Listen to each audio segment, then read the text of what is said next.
On Christmas Eve, in a silent, empty city, a billionaire CEO sat alone on a bench. No family, no one to call, nothing but old memories. And in the middle of the freezing night, a tiny girl walked up to him, looked into his broken eyes, and whispered words that shattered his soul. "Don't cry, mister. You can borrow my mom." What happened next? He never expected it. Before this story melts your heart, remember one thing. Sometimes the smallest kindness comes from the people who have the least. If you believe that, tap like. And let's begin. Ethan Hale, 42, one of the most powerful CEOs in the country. A man who had money, power, respect, and the coldest Christmas Eve of his life. For the 5th year in a row, he sat outside the city children's hospital, alone. Every Christmas used to be different. His wife, Clara, warm, gentle, always smiling, would bring hot cocoa, gifts, music. But when illness took her, Christmas died with her. Ethan had tried to bury himself in work, in meetings, in numbers. But grief doesn't disappear. It waits, silently, until a night like this. Snow fell slowly. The hospital lights glowed behind him. He sat on the cold bench, staring at his trembling hands. He whispered into the dark, "Clara, I miss you." For once, the strong CEO wasn't strong at all. A single tear escaped. That's when he heard tiny footsteps. "Excuse me." The voice was soft. A small figure stood beside him. A little girl, maybe 6 years old, wearing a pink coat 2 sizes too big. Her cheeks were red from the cold, but her eyes held warmth Ethan hadn't seen in years. "You're crying," she whispered. Ethan quickly wiped his face. "I'm fine." "No, you're not," she said confidently. Only people who feel alone talk like that. He froze. This child could see the truth he hid from the world. "What's your name?" Ethan asked. "Ava," she said proudly. "And you're Mr. Lonely." Ethan choked on a laugh. "That's not my name." "But that's how you feel." His breath caught.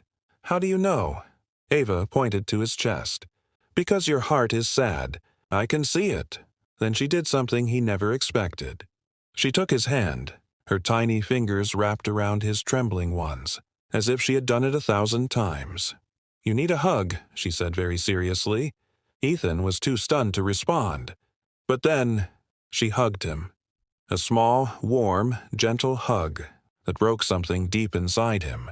He closed his eyes. For the first time in years, a sense of peace. After a moment, Ava stepped back and studied him. "You know," she whispered, "no one should be alone on Christmas Eve." Ethan swallowed hard. "I don't have anyone." Ava smiled softly. "That's okay." She pointed behind her. "My mom's inside. She works here. You can borrow her." Ethan blinked. "What?" Ava nodded as if it was the most obvious solution in the world. "She gives the best hugs. She makes people feel better. She can help you too." His voice cracked. "Why would you offer that to me?" Ava shrugged. "Because you look like you need a mom today. And my mom says we should help sad people." Ethan felt his throat tighten. This child felt more compassion than all the people he'd known in business. "Where's your mom?" he whispered. Ava pointed to the hospital doorway. "She's helping sick kids tonight. But when she's done, we can spend Christmas together." Ethan felt something warm inside him, something he thought he'd lost forever. Hope.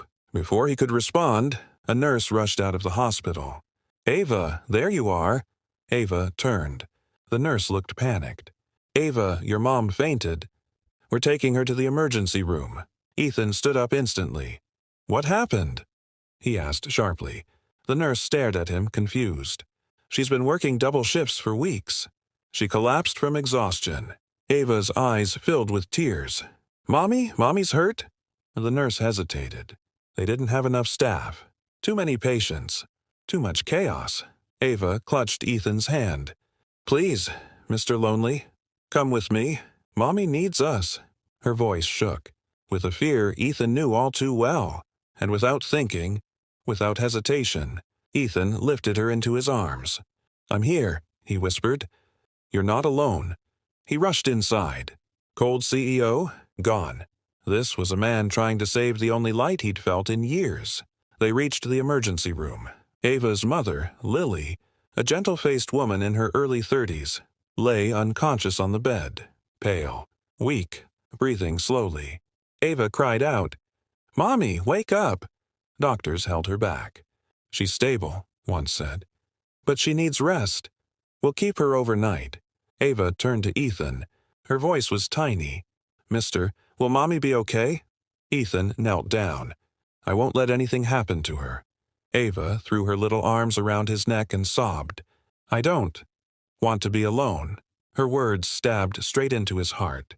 He lifted her gently. "You won't be. Not tonight. Not ever again." A doctor approached him. "Sir, are you family?" Ethan looked at Ava, then at Lily unconscious on the bed, and he whispered the words that would change all their lives. "Tonight, I am." He only wanted to comfort a child on Christmas Eve. He never expected the child, and her unconscious mother, to pull him into a moment that would transform his entire life. Because the moment Ethan whispered, "Tonight, I am," everything changed. Ava clung to Ethan's neck, her tiny fingers shaking, as they stood beside Lily's hospital bed. Lily looked fragile, exhausted. A woman who carried the weight of the world alone, until her body finally collapsed under it. Machines beeped softly. Nurses moved around them. But Ava only stared at her mother. "Mommy, please wake up." Her voice cracked little and trembling. Ethan tightened his arms around her. "I'm here, Ava. I'm not leaving." For a moment, the powerful CEO felt powerless. He could buy companies. He could influence nations. But he couldn't buy time, or undo exhaustion, or erase the years Lily had sacrificed. But what he could do was fight for her now. A doctor approached Ethan. "Sir, Lily is severely dehydrated and exhausted. She's stable but emotionally and physically drained." Ava's lower lip quivered. "Is she gonna die?" "No," the doctor said gently. "She just needs rest." Ava breathed shakily, relief mixed with fear. Ethan stood up straighter. "What does she need?" "Anything. Just say it." The doctor blinked, surprised. "She needs treatment, recovery time, and to stop overworking." Ethan frowned. "Why is she working double shifts?" The doctor hesitated. "She's a single mother. She refused to take Christmas off because she wanted to buy gifts for Ava." Ava's eyes widened. "She did it. For me." Ethan bent down and held her. "She loves you more than her own life." Ava's tears spilled over. "I want to help her too, mister." She buried her face in his chest. "I don't want her to be tired anymore." Ethan closed his eyes. He felt something he hadn't in years. Purpose. A nurse returned. "Sir, visiting hours are almost over." Ava panicked. "No, I'm not leaving Mommy." The nurse sighed softly. "Ava, sweetheart. She needs to rest." Ava turned to Ethan, desperate, lost. "Mister, please, don't let them take me away." Ethan stood tall. "She stays." The nurse blinked. "Sorry, but rules." Ethan pulled out his CEO ID card, a badge that opened every door in the city. "My foundation funds this entire pediatric wing," he said quietly. "And this little girl is not leaving her mother." The nurse's eyes widened. She nodded and stepped back. Ava looked at Ethan like he had just moved mountains. "Mister, why are you helping us?" Ethan swallowed hard. "Because someone kind helped me once, too. Tonight, I remember what that felt like." Ava hugged him tightly. "You're a good person." Ethan felt something break inside him, a wall he'd built around his heart. Hours passed. Ava eventually fell asleep in Ethan's lap, her tiny hand still holding Lily's. Ethan didn't move, not an inch, not even when his leg went numb. Then, Lily stirred. Her eyes fluttered open. She saw the lights, the hospital, her daughter asleep, and then, Ethan. Confusion crossed her face. "Ethan? What are you doing here?" His voice softened in a way he didn't recognize. "You fainted." "Ava came to me outside. I brought her, and you're safe now." Lily tried to sit up, wincing. "I'm so sorry. I didn't want her to worry." Ethan shook his head. "Lily, stop apologizing. You've carried everything alone for too long." She blinked, surprised by his tone. A single tear ran down her cheek. "I just wanted Ava to have a Christmas gift. I only had enough for one. I thought if I worked more—" Ethan moved closer. "You don't owe anyone an explanation, least of all to me." Lily stared at him, really stared, and saw something unexpected. A man whose eyes were full of pain, and something else. Gratitude. Suddenly, Ava woke up. "Mommy!" Lily opened her arms weakly. Ava jumped onto the bed, crying and laughing at once. "I thought you were going to leave me." Ava sobbed. Lily held her tightly. "Never, baby, never." Ethan watched, his chest tightening at the raw love between them.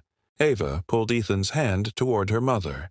"Mommy, this is the man I told you about. He was crying outside, and I let him borrow you." Lily's face turned red. "Ava, honey." Ethan actually laughed, a sound he hadn't made in years. "It's okay," he said gently. "She saved me tonight."